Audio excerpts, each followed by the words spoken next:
Break के बाद स्वागत है आप सभी का। खबरों में बढ़ते हैं आगे। अगली खबर आपको बता रही है जहां मध्य प्रदेश का संभाग सूबे की सत्ता का बड़ा केंद्र माना जाता है। इस इलाके की 34 विधानसभा सीटों में से 16 सीटें ऐसी हैं जहां बीएसपी का अच्छा खासा दबदबा है। यहाँ के वोटर्स या तो बीएसपी के विधायकों को चुनते हैं या फिर कांग्रेस और बीजेपी का गणित बिगाड़ देते हैं। यहाँ की ज्यादातर सीटें उत्तर प्रदेश से सटी हुई हैं। ऐसे में कई सीटों पर बीएसपी का कोर वोटर आज भी मौजूद है। लेकिन इस बार का क्या सियासी गणित बैठ रहा है, इस पर देखिए ये खास रिपोर्ट।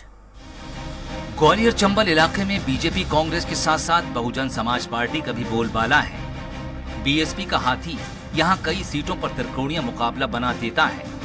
इलाके में बीएसपी का वर्चस्व अब भी बरकरार है। हर बार इस अंचल से बीएसपी की सीट निकलती है। पिछली बार भिंड की निकली थी तो वहीं ग्वालियर ग्रामीण भी कुछ ही वोटों से रह गई थी।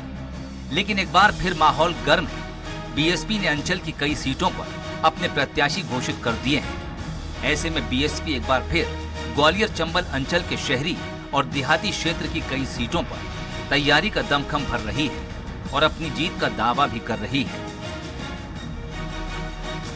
और ये जो कब्जे वाली जो बात है वो बीएसपी पूरी तरह से उसको खत्म करती है। बहुजन समाज पार्टी कहती है कि प्रजातंत्र है, लोकतंत्र है, यहाँ किसी कब्जा नहीं हो सकता।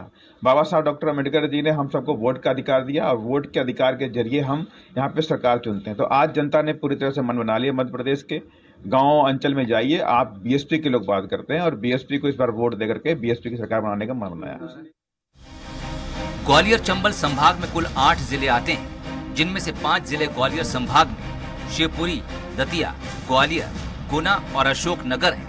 तो वहीं मुरैना, भिंड और श्योपुर ये 3 जिले चंबल संभाग में आते हैं। आगामी चुनाव को देखते हुए बीजेपी, बीएसपी और कांग्रेस अपने अपने किले को मजबूत करने में जुटी हुई है।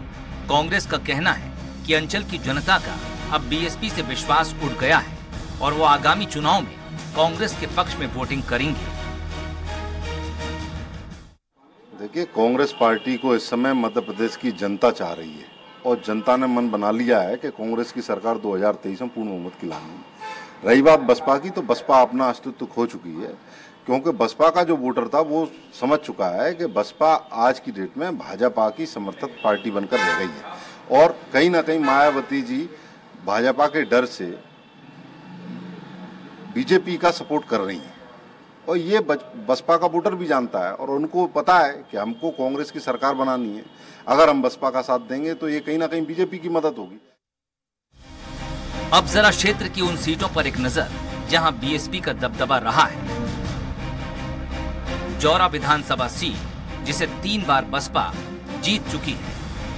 मुरैना विधानसभा, यहां परशुराम मुदगल 2008 में बसपा के टिकट पर जीते थे। अंबा विधानसभा में सत्य प्रकाश सखवार 2013 में बीएसपी विधायक बने। बलवीर सिंह दंडोतिया 2013 में बसपा के टिकट पर दिमनी विधानसभा से जीते। सबलगढ़ विधानसभा में स्वर्गीय बूंदीलाल रावत 1998 में बसपा के टिकट पर जीत हासिल कर विधायक बने, जबकि भिंड विधानसभा में 2018 में संजीव सिंह कुशवाहा बीएसपी विधायक बने। लेकिन इस बार बीजेपी को भी उम्मीद है कि बीएसपी का जो वोट कांग्रेस में कन्वर्ट हुआ था वो वोट अब बीजेपी में आएगा, क्योंकि हर वर्ग का वोटर अब बीजेपी के साथ है और प्रदेश में आगामी विधानसभा चुनाव में बीजेपी की सरकार बनेगी। देखिए, हर पार्टी का अपना अलग अलग एजेंडा है, अलग अलग काम है। भारतीय जनता पार्टी विकास में विश्वास करती है और विकास के काम करेगी। कोई प्रभावित होगा इससे? ना।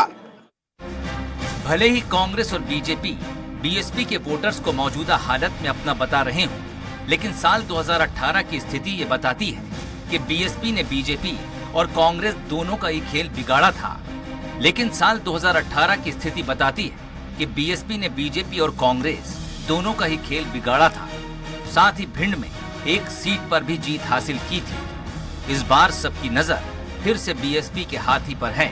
अब देखना होगा कि हाथी ग्वालियर चंबल में किस ओर करवट लेता है या फिर बीजेपी और कांग्रेस को कितना नुकसान पहुंचाता है। स्वराज एक्सप्रेस के लिए ग्वालियर से विनोद शर्मा की रिपोर्ट।